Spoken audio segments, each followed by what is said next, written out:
siempre te queda la duda de los aspectos que a lo mejor no salen o que pueda haber. Creo que es un poco aquí donde vamos a intentar resolverlo. Pero quizá, y por eso es por lo que hago también mi introducción, me parece que a lo mejor cada uno de los ponentes os podríais presentar, si queréis os doy la palabra por orden mínimamente para que os presentéis, nos contéis un poco vuestra experiencia y nos hagáis un resumen en 10 líneas de cuál es el mensaje más importante de vuestra presentación. Y así podemos entrar en debate porque yo he recibido a través de la organización una serie de preguntas que podríamos utilizarlas para iniciar el debate y si os parece después podemos dar palabra a las personas más o menos por turno. Así que si no me decís otras cosas, Elena, hoy podemos hacerlo. A ver, tengo yo aquí por orden Antonio, no sé si es por orden alfabético o por antigüedad o por qué, Antonio, discúlpame. O porque soy más viejo. Exacto, quizá por eso. Yo creo que un poco de todo. Bueno, yo me llamo Antonio del Arco. Antes veía algo de Tarzán ahí, no sé, lo he quitado porque yo digo, vamos, todo menos Tarzán. Bueno, yo soy médico de familia. Yo estuve unos cuantos años en Madrid. Tuve la suerte de conocer a Toñi, la primera, que no la veo por aquí, pero supongo que estará. Y bueno, pues empezamos a hacer charlas por los centros de salud y hablar de fibromialgia. Al principio está Virginia, que lo recordará. No se me olvidará jamás la primera charla que fuimos a dar a un centro de salud, que me acuerdo el nombre, pero no lo voy a decir. Y había un médico, una enfermera y la señora que hacía la limpieza. En la charla. El médico se fue al cuarto de hora, quedó la enfermera un rato más porque yo creo que le daba vergüenza irse y que al final quedó la señora de la limpieza. Bueno, afortunadamente después seguimos yendo por todos los centros de aquella zona.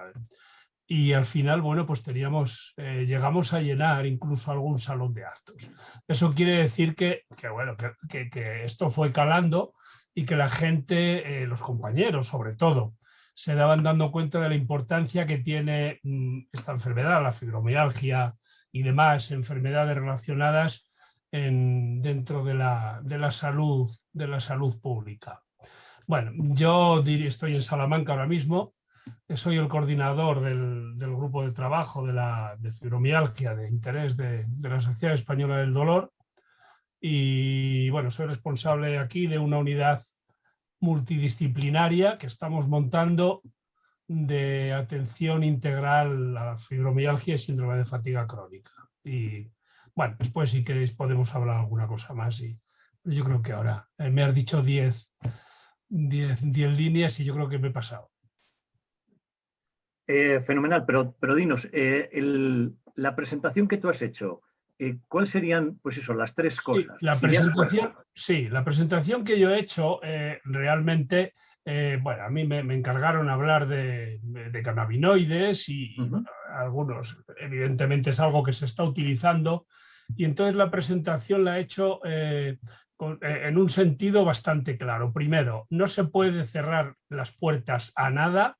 Cada paciente individualmente puede ser que en un momento determinado le venga bien la utilización de cannabinoides, pero que tienen muchos efectos secundarios y hoy por hoy no se le puede aconsejar a ningún paciente con fibromialgia en general. O sea, yo creo que con eso es el resumen.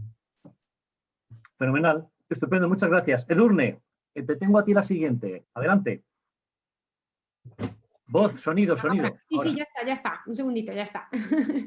Bueno, pues nada, muchísimas gracias por las presentaciones y brevemente, por no resultar redundante, agradecer el poder estar aquí, de verdad, con esta familia a la que quiero tantísimo y estas caras nuevas también que estoy conociendo. Brevemente era una presentación, si no me equivoco, ¿no?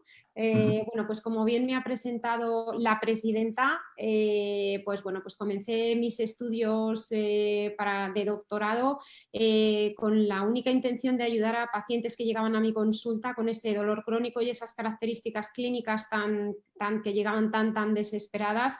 y pues bueno, pues centré mi atención en intentar conocer un poquito más la enfermedad. Entonces conocí a Fins y Facro, hice mi tesis doctoral con esta maravillosa familia y luego a posteriori pues he seguido realizando más investigaciones para, bueno, pues intentar conseguir no solamente un tratamiento que fuera más efectivo, sino intentar, como siempre hago con cualquiera de mis pacientes, encontrar cuál es el origen del problema. Pero para ello siempre soy partidaria de que el trabajo en equipos es lo necesario y lo excepcional y que el tratamiento multidisciplinar a estos pacientes es importantísimo, con lo cual me encantaría hablar con el ponente anterior para saber que la creación del equipo multidisciplinar sin duda alguna es algo que llevo intentando crear durante muchos años.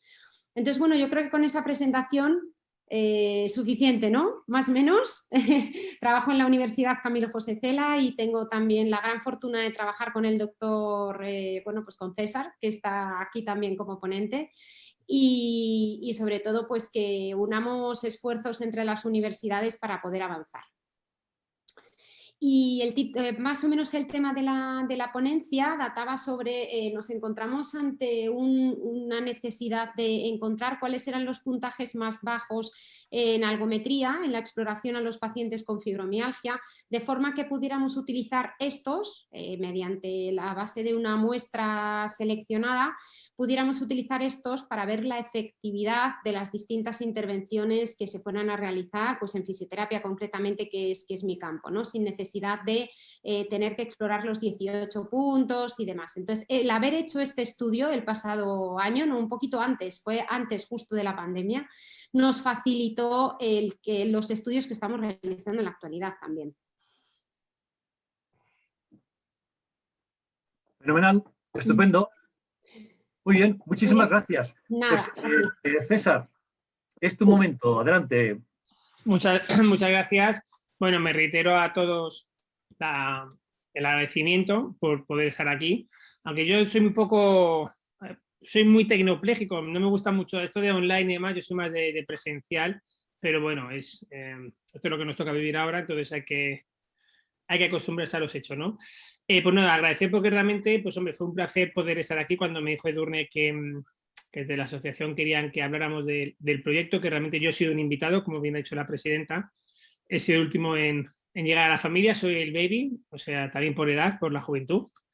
Y bueno, ha sido un placer, ¿no? Porque el arropaje que hemos recibido en los días que hemos ido un grupo con el que ha ido Edurne y he ido yo en esos días, pues ha sido fantástico, porque muchos somos baby. Edurne es una veterana con ellas, pero nosotros somos los babies, realmente estamos muy contentos. Y nada, bueno, intentamos eso, a ver si puede ayudar, ¿no? Es decir, yo llevo trabajando con fibromialgia de la carrera, estuve en la asociación de Leganés muchos años, he estado hace muchos, hace 20 años y demás, estuve trabajando mucho con ellas y luego también hemos trabajado con la asociación de Talavera y otras zonas, entonces, bueno, pues ahora nos ha tocado con Móstoles, que realmente está cerca, esto es un placer, ¿no? Como habéis visto en la charla, pues realmente el objetivo es mostrar un poquito en el estudio que hemos hecho con la asociación, ¿no? Es decir, nuestra idea es que la fibromialgia tiene tantos puntos de vista que realmente uno de los, creemos, de los problemas que ha habido es que se aborda como pieza de un puzzle por separado. Yo siempre digo que un puzzle, si no está completo, siempre hay una pequeña pieza que puede escaparse y por tanto no da lugar a la imagen real, ¿no? Entonces nuestro objetivo ha sido evaluar tantas cosas como hemos podido. De hecho, ayer estuve haciendo los deberes y haciendo unos análisis preliminares, pues para comentar un poquitín, que realmente estoy súper contento de lo que ha salido así a priori rápido, ¿no? Cosas que no me esperaba y bien, y que creo que en el futuro, como dice Edurne, el objetivo es ayudar a estos pacientes, pues para ver si mejoramos aspectos, porque cada uno, como diría Forrest Gump, la vida es una caja de bombones, es decir, pues la fibromialgia es una caja de bombones, te puede dar por un lado o por otro cosas distintas, y esto creo que nos puede ayudar un poquitín a perfilar en cada una de las personas la tecla más correcta para mejorarlas. Entonces ahí estamos. Bueno, está muy bien que la vida sea una caja de bombones. No siempre todo es dulce, ¿eh? Pero, los bombones pueden ser ácidos y a mí esto con licor es un malo. Pero bueno, me parece fenomenal. Bueno, como si os parece, a las que estáis participando en directo, yo tengo unas preguntas para iniciar el debate. Yo voy a hacer alguna pregunta a cada uno de los ponentes y si queréis, como sabéis que tenemos un chat, si queréis me pedís la palabra o si queréis me hacéis una seña o si queréis decís algo, digo, para que no participemos todos juntos y que podamos escucharnos y de esa manera el debate, pues aparte de enriquecedor, sea comprensible. Entonces, ¿qué os parece? Como yo tengo algunas preguntas, quizá las hayáis escrito vosotras o quizá otros, se las voy a ir lanzando, más o menos en el mismo orden que hemos ido. Tengo una para Antonio, por ejemplo, que habla de, efectivamente, que los cannabinoides son unos medicamentos que pueden ser útiles quizá para el tratamiento del dolor, pero que también producen algunas alteraciones, secundarismos, que tienen que ver con las alteraciones cognitivas o problemas de atención. Pensando en esto, pensando en estos secundarismos, podría ser una buena estrategia. Quizá la has contestado antes de empezar. Bueno, en principio yo creo que lo que primero que hay que aclarar es que es muy aconsejable de que la paciente o el paciente informe al médico habitual de que para que evalúe correctamente la evolución clínica del paciente antes de empezar a utilizar este tipo de medicamentos. Es recomendable incluso aunque el médico realmente no domine este campo y desconozca la posibilidad de usar el cannabis medicinalmente. Efectivamente produce un deterioro cognitivo, el consumo, digamos, agudo. Digo agudo porque los pacientes de lo que estamos hablando, pues no va a ser un consumo habitual de cannabis, etcétera, etcétera, donde ya habría que hablar sobre otro tipo de procesos y otro tipo de patologías. En ese sentido, lo que hay que decir que en este caso lo que va a haber es un problema de tipo cognitivo, ¿no? Entonces, problemas de atención, de memoria, resolución de problemas, los problemas diarios de la vida, incluso rendimiento psicomotor, ¿no? Entonces esto, aparte de la puede producir incluso problemas a la conducción, etcétera, etcétera. Estos efectos son dosis dependientes. Bien, y más que contrarrestar estos efectos, como parece ser que el interlocutor en este caso pregunta, realmente no existen cosas, es un efecto al fin y al cabo donde se produce, bueno, pues a lo mejor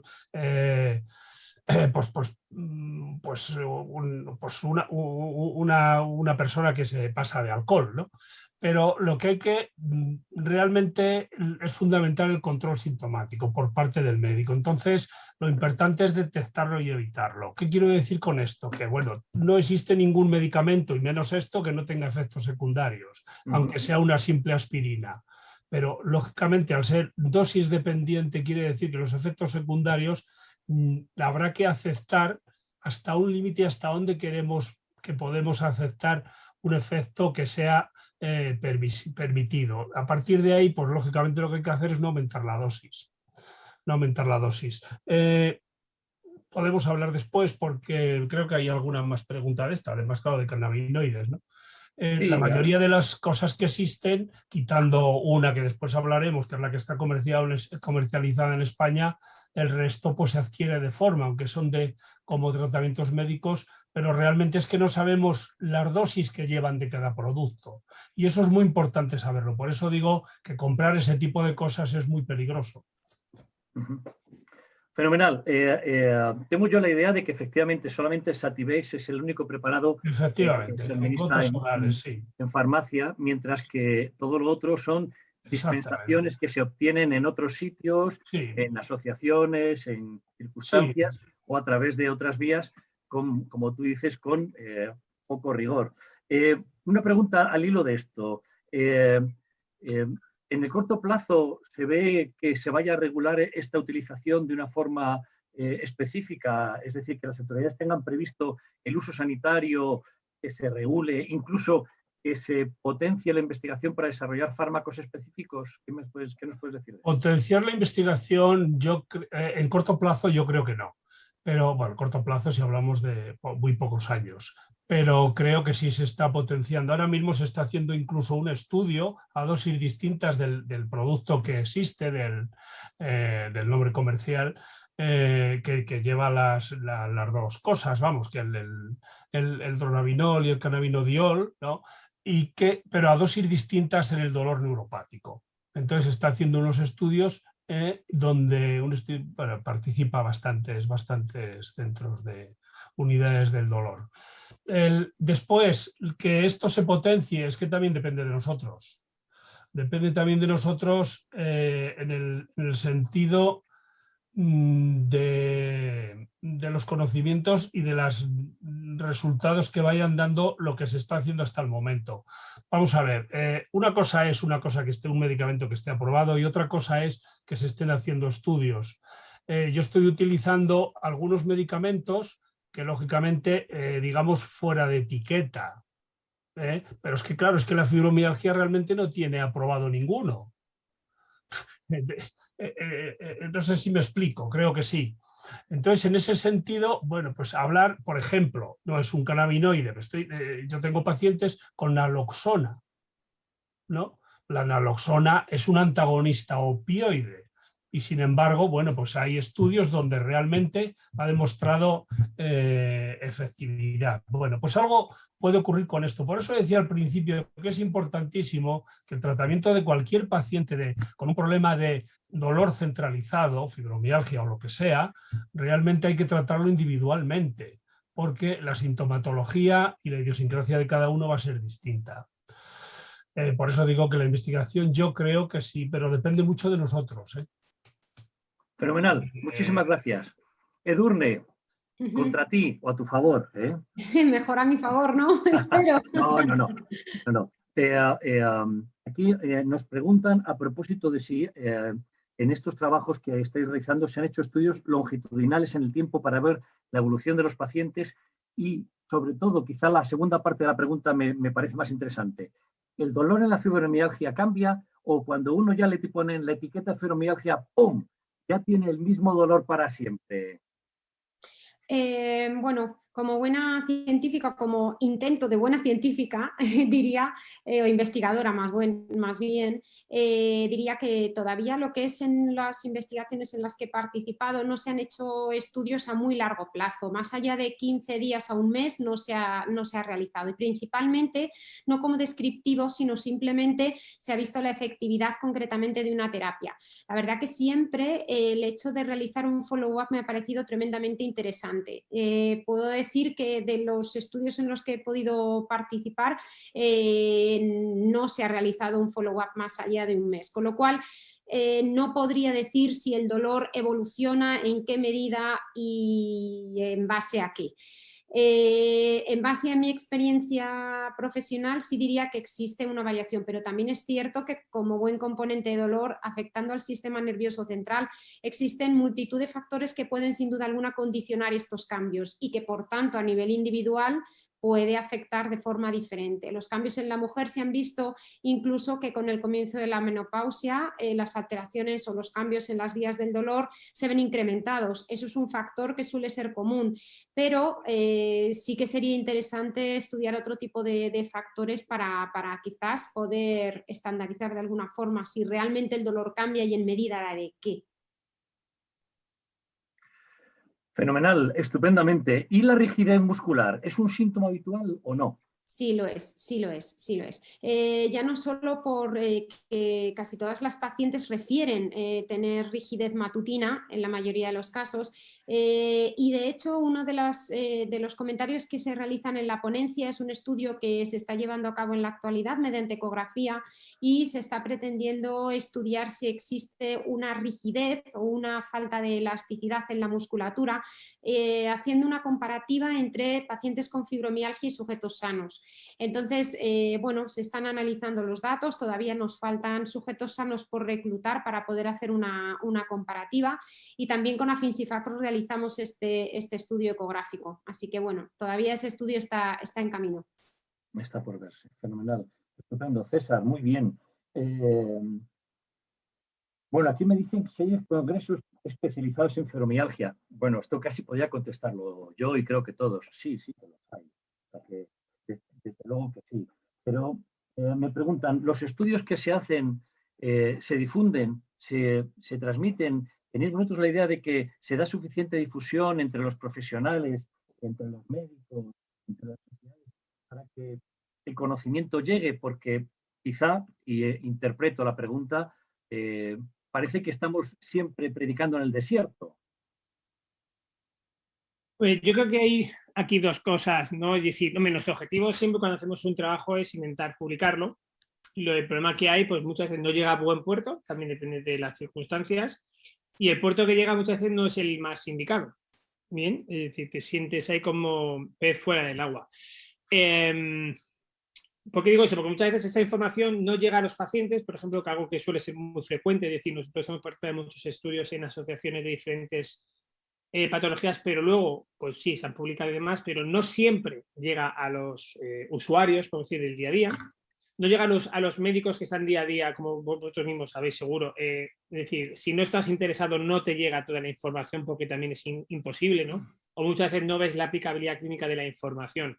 Entonces yo creo que falta ahí un poco de comunicación entre, yo creo que los aspectos más sociales, como puedan ser pues, prensas, asociaciones, que puedan estar más relacionados con pacientes o con el día a día social, y con la investigación científica que bien se da en redes sociales, en médicas, se da, por ejemplo, en las revistas científicas, pero eso nunca llega a la sociedad. Bien, yo lo hablaba con, no sé si la presidenta de Móstoles, creo que sí. Creo que se está viviendo ahora mismo, lo que se está viviendo con el post-COVID en el mundo, se vivió con la fibromialgia hace 30 años, es decir, la pandemia a la que nos enfrentamos ahora, exactamente igual. ¿Qué ocurre? Que hace 30 años la información que había de la fibromialgia era nula y la investigación era más nula todavía. Entonces, y muchos la han experimentado, es decir, es que ojalá cuando a mí me diagnosticaron, pues se hiciera o se supiera lo que se sabe hoy en día, y eso lo hemos vivido pues la gente, ¿no?, que lleva décadas en esto. Entonces yo creo que falta un poco de comunicación entre los diferentes niveles, científico puro, el médico asistencial y el de paciente del día a día, incluso de los aspectos sociales, ¿no? Es decir, del trabajador social, ayuntamientos, entidades más sociales que puedan estar contribuyendo a eso. Pero bueno, yo creo que eso es muy difícil, ¿no?, de conseguir. Nuestro objetivo siempre ha sido, a menos hacer desde el punto de vista científico y, si es posible, comunicarlo a las asociaciones, a los pacientes, para que vean la aplicabilidad clínica, obviamente con un lenguaje común para un paciente, no para un estudio científico. Pero me hacen otra pregunta, que hablan de las evaluaciones ecográficas. Si existe alguna alteración en las fibras musculares en los tender points, o quizá con resonancia, o quizá con alguna otra prueba de imagen. Eso para mí, para Edurne. Para ti. Para ti, César, ¿no? Y luego, si alguien tiene una respuesta, que levante la mano, que se lo preguntaremos. Yo siempre digo que yo soy un caballero, las mujeres primero, por Dios. Y luego si no me dicen, a ver, realmente es complicado, ¿no? Es decir, como fisioterapeutas nos encontramos una situación de decir, yo creo que no hay un daño, o sea, muchas veces asociado en la fibromialgia a un daño a una lesión muscular, y yo creo que no la ha habido. Ahora la pregunta es por qué se me fatiga el músculo, por qué se me contractura, por llamarlo de alguna forma, por qué tengo más tensión, por qué me duele. El estudio ecográfico que se ha hecho sobre todo en la Universidad Camilo José Cela por varios compañeros, Edurne incluida, y Juan Antonio, que es uno de los compañeros que ha ido a la asociación, no he encontrado grandes diferencias a grosso modo entre pacientes y sujetos, entre mujeres con fibromialgia, casi todas son mujeres, y mujeres sin fibromialgia. La palabra sana a mí es algo que de momento no me gusta, sin fibromialgia.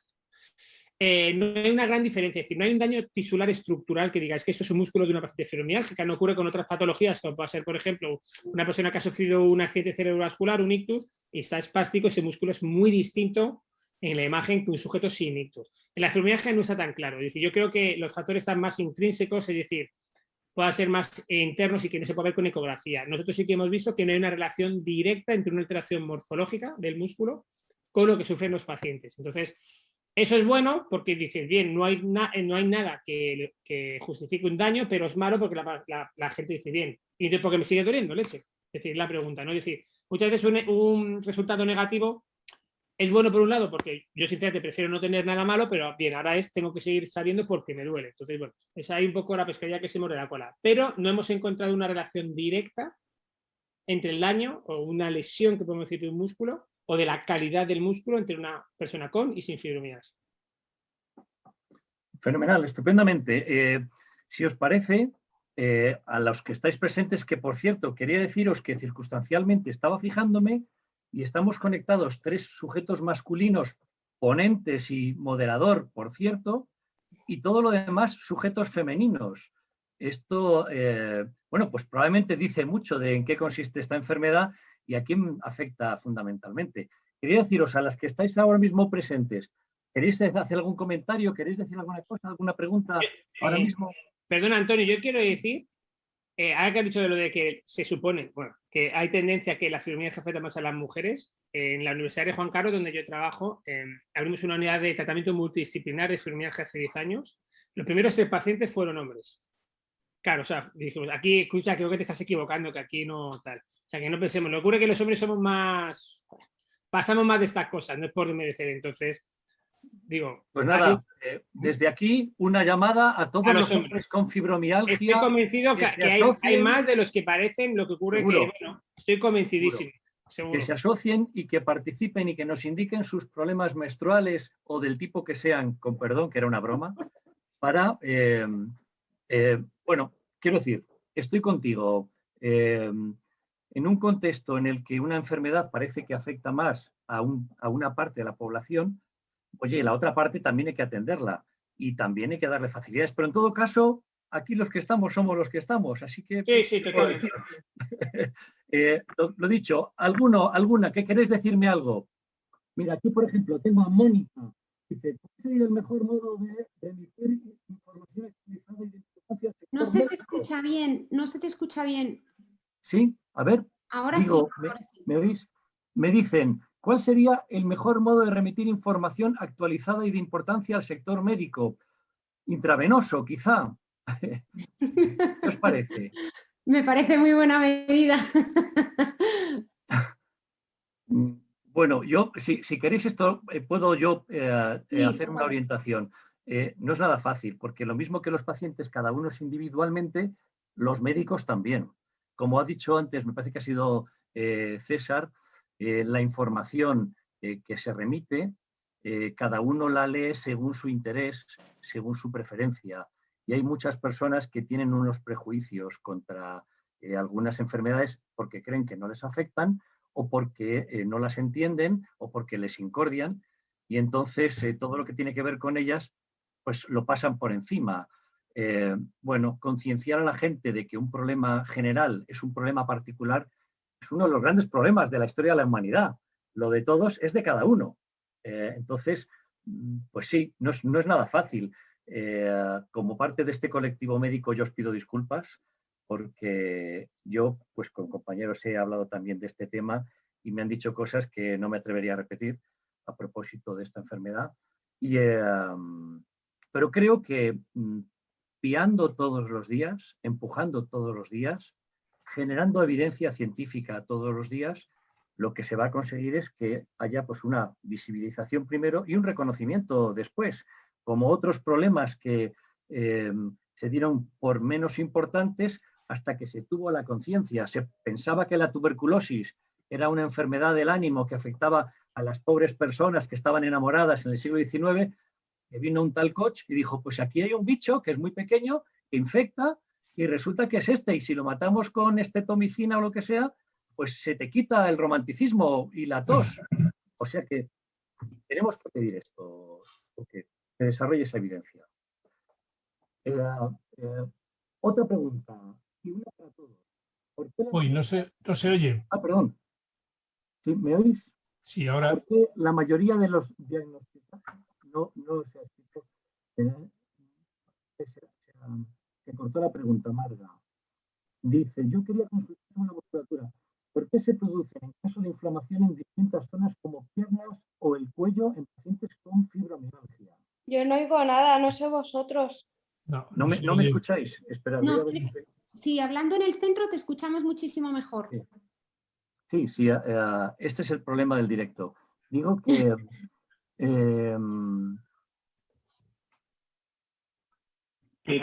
quería consultar, Natalia, por qué se producen casos de inflamación en distintas zonas, como las piernas, el cuello, en pacientes con fibromialgia, sobre todo en musculatura. ¿Me oís? Sí. ¿Quién se atreve? Sí, vamos a ver. No no podemos desenfocar el tema porque si no, ¿Me escucháis? en Igual vez no de me- aclararlo vamos a confundir. Vamos a ver, la fibromialgia no es excluyente de nada. Entonces, una paciente con fibromialgia puede padecer de cualquier cosa también. Entonces, hacer un diagnóstico de fibromialgia no quiere decir que todo lo que le ocurra a la paciente sea por la fibromialgia o sea por un cuadro de dolor centralizado. Digo dolor y lo he repetido 2 o 3 veces porque sensibilización central no se debería acotar exclusivamente. Hay pacientes con fibromialgia donde no hay sensibilización central o no es exclusivamente de eso. Vamos a ver, la fibromialgia tiene cantidad ahí de enfermedad que son concomitantes con la fibromialgia, como ocurre, como antes hablaba César, el problema de los músculos. Vamos a ver, una cosa es la fibromialgia, los puntos sensibles, y otra cosa son los puntos gatillo de un cuadro miofascial, de una banda muscular. Eso, y pueden, y muy frecuentemente ocurren concomitantemente con los problemas de la hipersensibilidad generalizada, ocurren ese tipo de problemas. Por otro lado, la inflamación de las piernas no tiene que ver nada con la fibromialgia. Puede tener que ver todo. Que haya en los cuadros de fibromialgia posiblemente un cuadro de inflamación subclínica, que es por lo que ahora se habla tanto con el COVID, y un empeoramiento de las patologías, es posible y seguramente existe, porque de hecho también hay una neuropatía de fibras pequeñas, que eso está demostrado o casi demostrado, que también incluye que sería lo que es la sensibilización de abajo arriba, no de arriba a abajo. Entonces, es que no tiene que ver nada, las piernas inflamadas, un edema de extremidades inferiores, pues puede ser por unas varices, puede ser por un problema de cansancio, puede ser por un problema de líquido en el tercer espacio o por un linfedema. Es que claro, decir, pero es que no tiene que ver, vamos. Bajo mi punto de vista. Pero, perdón, que me extiendo un poco más. Los pacientes, vuelvo a repetir, la fibromialgia no es excluyente de nada, de otra enfermedad, no es un diagnóstico de exclusión. Y segundo, que cualquier paciente con fibromialgia, cualquier otro proceso va a empeorar la sintomatología de fondo de su síndrome fibromiálgico que tiene, que es, al fin y al cabo es un distrés sintomático. Estamos hablando de un continuo de enfermedad, la fibromialgia, de un proceso crónico donde hay un continuo y en cada momento el paciente estará en un punto de ese continuo. Se habla y se dice que si la fibromialgia es el final del continuo o no. Bueno, incluso el mismo paciente, incluso se han hecho sus fenotipos y subgrupos de fenotipos, incluso dentro del mismo paciente a lo largo de su vida va a cambiar. No, sí. ¿Sí? Yo no os escucho a vosotros. Sí, no se me ha oído nada. Hola. Yo sí te Sí, escucho, Antonio. Vale. Al que no escucho muy bien es a... Vidal. Hola. Vidal, yo creo que se ha ido. Sí. No sé. Bueno, yo no sé si... escuchamos, Vidal. Bueno, yo no sé si lo que he dicho último se ha oído o no se ha oído. Sí, Sí, se ha oído perfectamente, sí. Nosotros sí. Yo creo que es fundamental. No podemos confundir ni mezclar. Evidentemente, cualquier paciente, supongo, de las que habrá ahí, y también pacientes, aparte de tener problemas de dolor centralizado, tienen otro tipo de problemas. Y hay que tratarlos, evidentemente, y los tratamientos, cada uno lleva su tratamiento, y en algunos casos, bueno, puede coincidir algún tratamiento incluso farmacológico y no farmacológico, porque no olvidemos que esto es un tratamiento multidisciplinario, si no, poco conseguimos.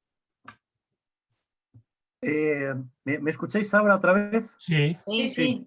Es que he tenido un momento que no os oía yo, no sé si vosotros me habéis escuchado o no. Fenomenal. Sí. Os voy a hacer alguna otra pregunta que tiene que ver con esto de la multidisciplinaridad.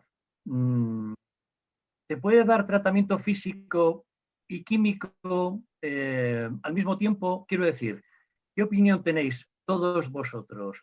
¿Se puede dar medicamentos y se pueden hacer terapias físicas, manipulaciones, ondas, ejercicio, tomando medicamentos, o tendríamos que hacerlo de forma consecutiva? Y si es así, si lo hacemos de forma al mismo tiempo, ¿qué tendríamos que priorizar? ¿Tendríamos que decirle a las personas, no tomes este medicamento hasta que no termine yo de darte esta terapia física, o al contrario? ¿Qué opináis?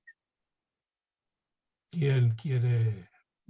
Bueno, yo hablo como médico, no sé, yo creo que César, hombre, puede también hablar cualquiera, o a ver dónde está, que le ha perdido, es que se ha cambiado de lugar. No sé, bueno, vamos a ver, yo digo como médico y lo que nos hacemos. Vamos a ver, indiscutiblemente en unos cuadros leves de fibromialgia, cuando hay en una situación leve de un proceso crónico, de un continuo que estamos hablando, lo primero que hay que hacer es tratamiento, ejercicios aerobios, anaerobios, etcétera, todo esto. En una palabra, fisioterapia. Hay una cosa clara, un tratamiento multidisciplinar, digamos que al 33,3%, fármacos, tratamiento farmacológico, fisioterapia y tratamiento cognitivo-conductual. Y eso es que eso es así. Pero lógicamente en un cuadro leve puede ser suficiente con fisioterapia, incluso con terapias cognitivo-conductuales en el caso si hace falta. Si ya en procesos que hace falta medicación, pues evidentemente hay que ponerla. ¿Suspender la fisioterapia para poner medicamentos? No, en principio no hay, salvo que haya algún medicamento que contraindique ciertos ejercicios o que haya una contraindicación, pero si no, no hay por qué suspenderlo, ¿no? Yo creo que casi mejor lo contrario, ¿no? Y los otros, Edurne, César, ¿qué me decís? ¿Lo mismo, lo contrario? No, de hecho, yo siempre pregunto, a lo mejor yo solo soy medito que se plantee eso, es que no tiene ningún sentido. Dime qué paciente con dolor no toma algún tipo de medicación y acude a fisioterapia, rehabilitación, ejercicio. Es que no conozco prácticamente. Si tienes dolor, te vas a tomar aunque sea una aspirina o un ibuprofeno, y eso ya es una medicación. Con prescripción médica, ¿no? Entonces todo el mundo con dolor tiene. Entonces, totalmente, o sea, la pregunta antes me la expresión, o sea, que no me concibo una cosa sin la otra.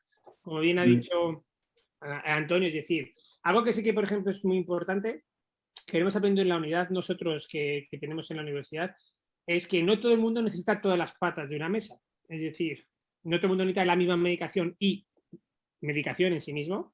No todo el mundo necesita tratamiento cognitivo-conductual o psicológico, que muchas veces se piensa que cuando tienes que ir al psicólogo piensa que estás loca, y eso es una tontería. O sea, ¿cómo se llama esto? Es un estigma que habría que erradicar de raíz, porque al psicólogo, me gustaría ver si toda la gente que va a tener que ir al psicólogo, es que estoy muy concienciada con el COVID porque estamos trabajando en post-COVID y es que estoy viendo reflejado la pandemia de hace 30 años, cuando se empezó a investigar en fibromialgia, con la pandemia que se nos avecina ahora en los próximos años, que va a ser igual. Como fisioterapeutas y como médicos seguro que está viendo, el post-COVID va a ramplar con todo y comparte muchas similitudes con la fibromialgia, muchísimas.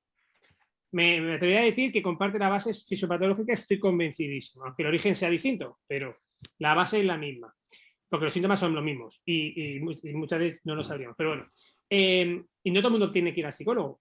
Sí que voy a decir, punto a nuestro favor, y tú no estarás de acuerdo, que sí que todos necesitan fisioterapia, rehabilitación o actividad física, como queramos llamar. Pero ya no solo con fibromialgia, cualquier persona, la actividad física, el ejercicio, el sentirse sano, para todo el mundo con y sin fibromialgia estar. Entonces, un punto para fisioterapia siempre y medio punto para las otras, entiéndeme la expresión, ¿no? Es decir, que todos somos complementarios, pero hay que ver sobre todo en qué tipo de pacientes hay que aplicar cada una. Pero quitar una cosa para poner otra es que no se te cae la estructura. Me apunta una persona que qué es lo que sucede con las personas que tienen fatiga crónica. Si el hecho de tener esta fatiga puede empeorar por hacer este ejercicio, o si a pesar de tener esa fatiga deben insistir en estas medidas físicas. ¿Qué me decís? A lo mejor César, venga, ya que está. Edurne, señor Edurne, Pues vamos a callar aquí. Edurne, Es la jefa en la que me ha metido, así que Edurne, ala, dale palique, dale palique, ala. De jefa nada, César. Bueno, nada, yo siempre diré que creo que el ejercicio pautado de forma adecuada, sin duda alguna, debe de ser una pauta para el tratamiento, y aunque se padezca fibromialgia o aunque se padezca fatiga crónica. Es necesario y esencial que estos mismos estén individualizados y protocolizados en función de las necesidades de cada paciente. No el mismo ejercicio lo puede realizar todas las pacientes con fatiga crónica. No se puede generalizar, hay que individualizar el caso, igual que se estaba hablando con respecto a la medicación y otros tipos de terapias, pues sin duda alguna el ejercicio debe de estar individualizado. En mi humilde opinión, creo que el ejercicio es necesario siempre y que debe ser uno de los pilares esenciales en el tratamiento de esta enfermedad. Fenomenal. De hecho, una cosa con respecto al ejercicio, y que está muy mal, es decir, cuando uno piensa que una persona con fibromialgia piensa, es que yo me canso mucho, yo lo entiendo. O sea, esta conversación seguro que todos los pacientes que estáis y todos los profesionales os habéis encontrado. Usted debe hacer ejercicio. Y la respuesta típica es que me canso mucho, luego estoy 3 días peor, tardo mucho en recuperarme y demás. Y digo, ¿y qué piensa que nos pasa a nosotros? Yo esta mañana he hecho ejercicio y ahora no me puedo ni mover. O sea, es decir, obviamente, que no, eso no es malo. Lo que es malo es que eso sea en exceso de que nos hemos pasado. Es decir, pero eso nos pasa a cualquier persona. La respuesta del ejercicio... Espera, que tengo aquí visita. La respuesta fisiológica a un ejercicio es para saber es cansancio, es decir, una fatiga. Otra cosa es que sea en exceso. Entonces, agujetas no son malas, siempre sean controladas.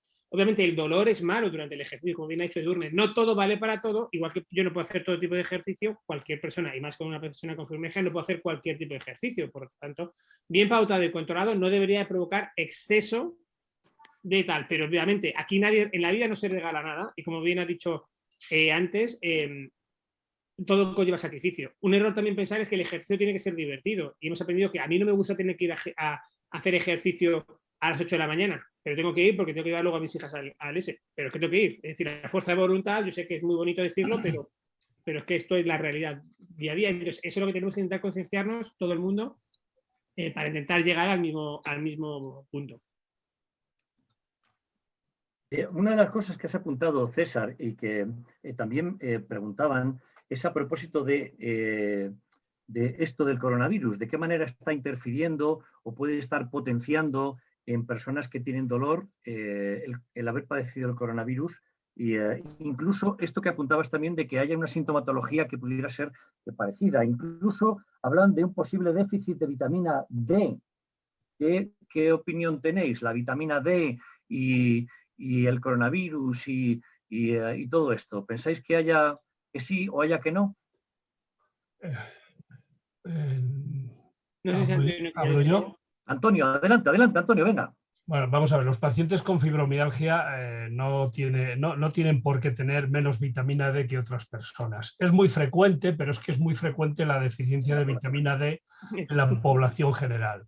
El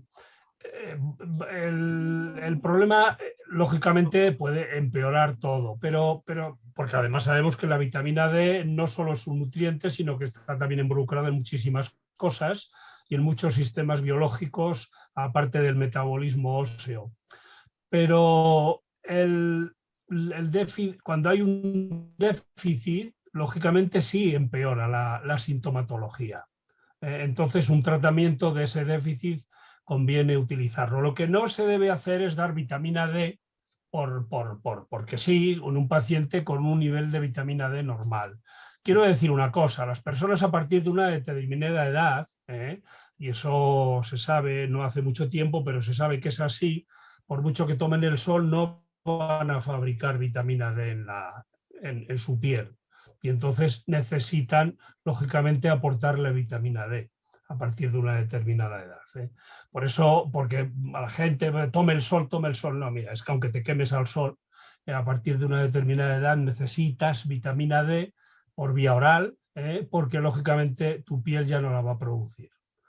Entonces, pero no empeora. Y el COVID no tiene que ver. Lo que pasa es que, bueno, la vitamina D tiene vamos a ver, el COVID es un virus, como muchos virus, también hay problemas y produce muchos cuadros de fatiga, entre otras cosas, hay casos de fatiga muy parecido y cuadros de dolor muy parecidos incluso por la vacuna del papilomavirus. No hablemos ya de los síndromes, de las iniciales de síndrome axia, por coadyuvantes y medicamentos y coadyuvantes de medicaciones, y eso ha aparecido, eso existe desde que el mundo, desde que se sabe, iba a decir desde que el mundo me pasaba. Pero no es que el coronavirus sea específicamente y disminuya la vitamina D, no, bueno, la vitamina D incluso se le atribuyen efectos antioxidantes, etcétera, en mitocondrias, y es bueno, pero cuidado, si una persona tiene bien la vitamina D, no hay por qué darla, vamos, porque realmente es que no ha demostrado, no hay ningún estudio que diga que vale para algo. Lo que sí se recomienda es, en todos los pacientes, yo al menos la pido, con fibromialgia o fatiga crónica, los que van, es la vitamina D, ¿no? Normalmente, además, laboratorio protesta de vez en cuando porque dice que no se debe pedir más que una vez al año. Bueno, eso ya depende, ¿no? Si uno la tiene baja, pues... Fenomenal. Sí, yo estaba aquí viendo los comentarios del chat con el tema de decir, una cosa es fibromialgia fatiga y otro es fatiga crónica. Exacto. Claro, realmente, si tú preguntas a una persona con fibromialgia, te responde, ¿qué es lo que más te preocupa? Que dicen el dolor.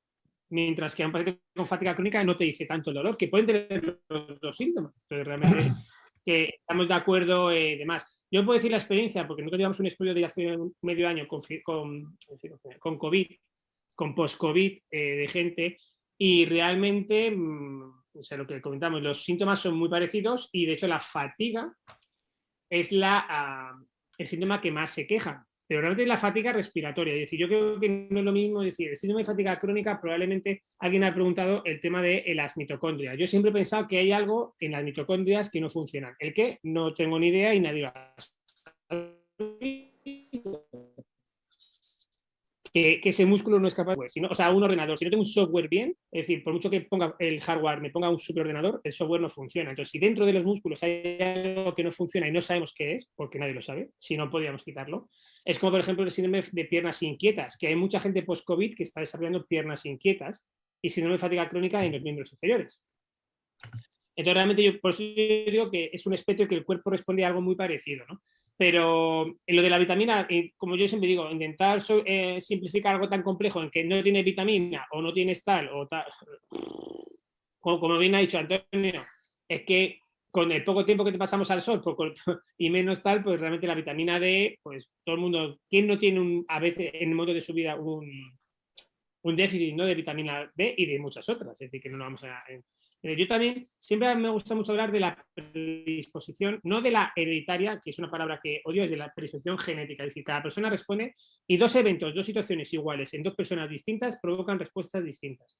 Hay algo que se nos escapa y en el COVID pasa exactamente lo mismo. ¿Qué pasa? Que algo se nos escapa y que, pues no sé si con el tiempo podremos llegar a saberlo en la fibromialgia o en el COVID. Y luego que me has preguntado...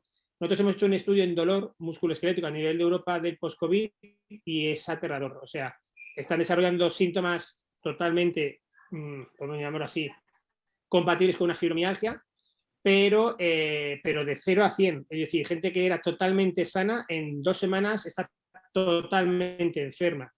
Si que me corrija alguien que me equivoco, antes lo ha dicho creo que Antonio muy bien. El paciente con fibromialgia es un paciente eterno. Es decir, hoy estoy sano, nadie empezó con fibromialgia estando sano una semana. Es decir, es un proceso evolutivo que con el paso del tiempo, que yo siempre he achacado a las profesiones sanitarias, que hemos tenido nuestra culpa, es decir, la frase, es que yo llevo toda mi vida con dolor, nadie me ha hecho caso y es que ahora empecé con un dolor en un sitio y es que ahora ya con el paso del tiempo cada día me duele más y hoy me duele todo, hijo mío. Seguro es una expresión que hemos escuchado siempre. Lo que está pasando con el post-COVID es que de 0 a 100 pasamos ese proceso de años que ha pasado con la fibromialgia pasa en semanas. Y sinceramente yo estoy aterrado de lo que se nos espera, porque ya nadie va a saber lo que, o sea, va a haber un pupurrí de cosas que ni sabemos lo que va a ocurrir, o sea, la verdad.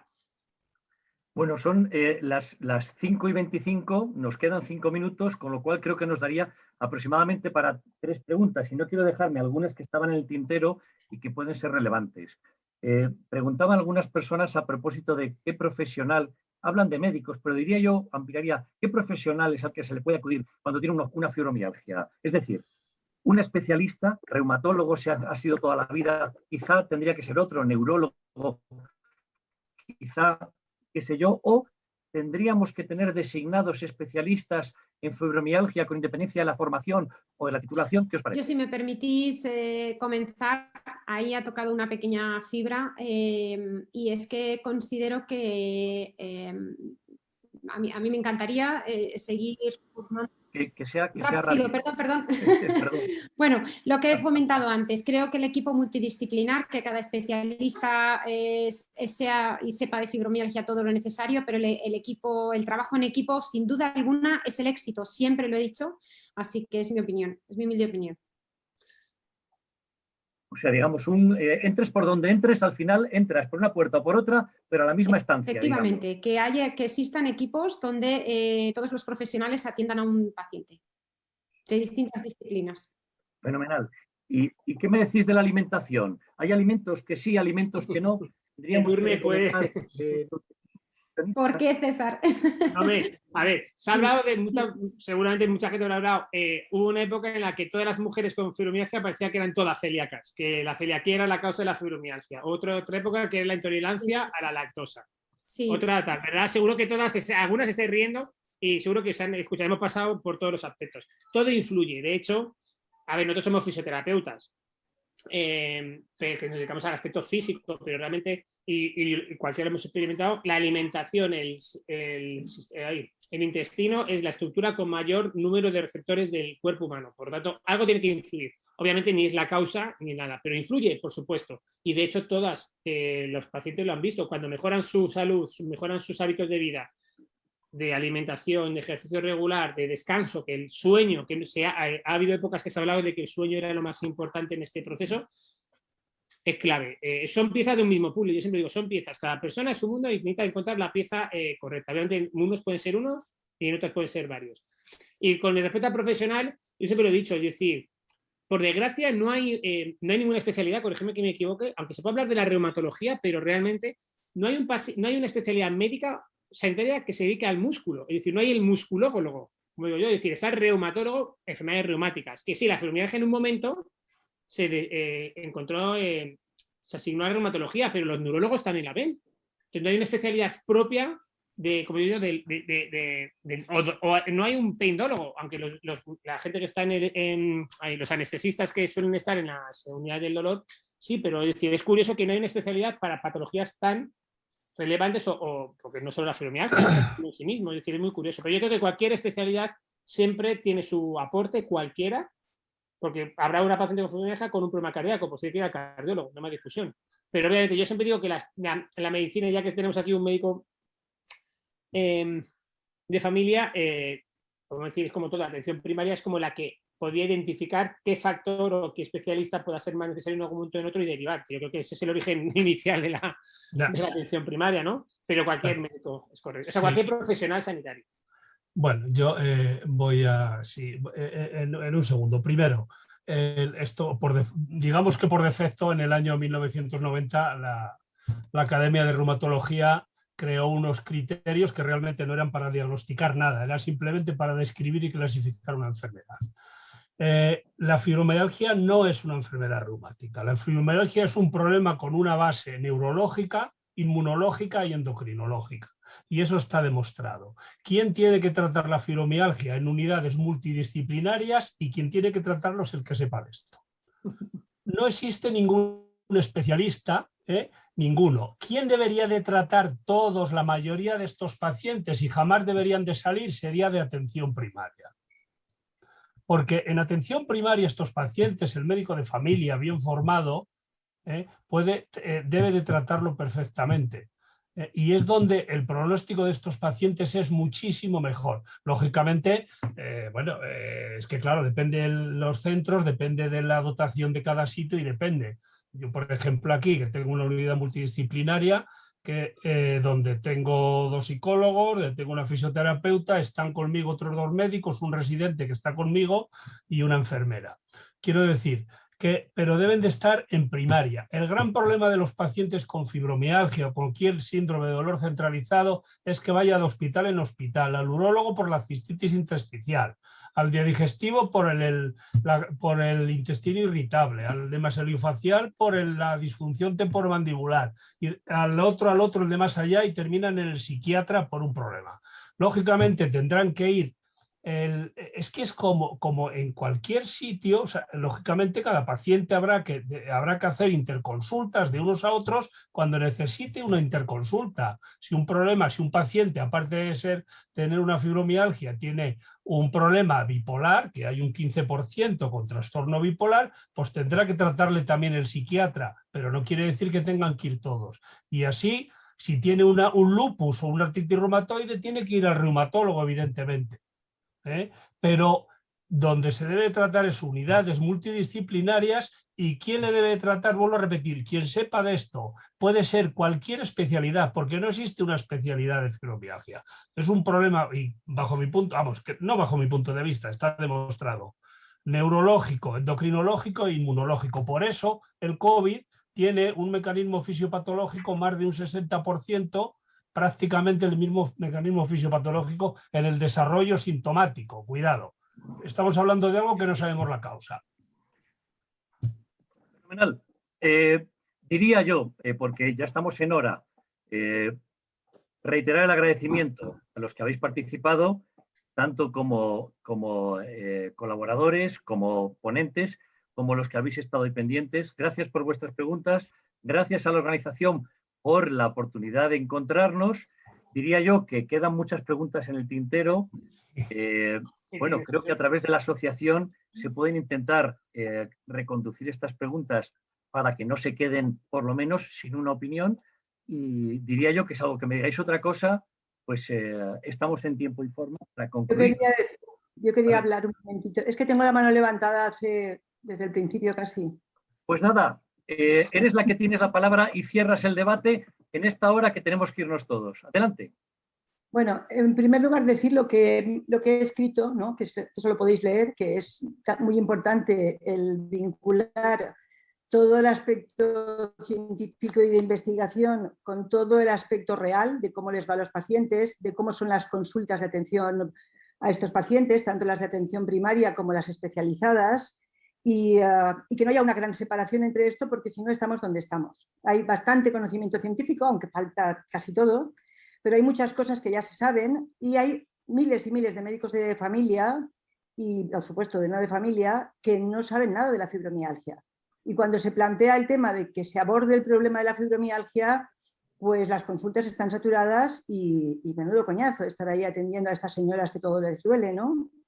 Entonces yo pienso que se tendría que abogar mucho para que también el mundo científico esté muy al tanto, muy al cabo de la calle, de lo que están viviendo los pacientes con fibromialgia y de lo que están viviendo los médicos que tienen que atender a estos pacientes y que no tienen los recursos porque no saben, no tienen tiempo, no tienen la orden, no tienen nada, ¿no? Entonces, por mucho avance científico que haya, pienso que tiene que ir de la mano de un conocimiento y de una conexión muy estrecha con el mundo real de la patología, ¿no? Porque si no vamos a cojear bastante.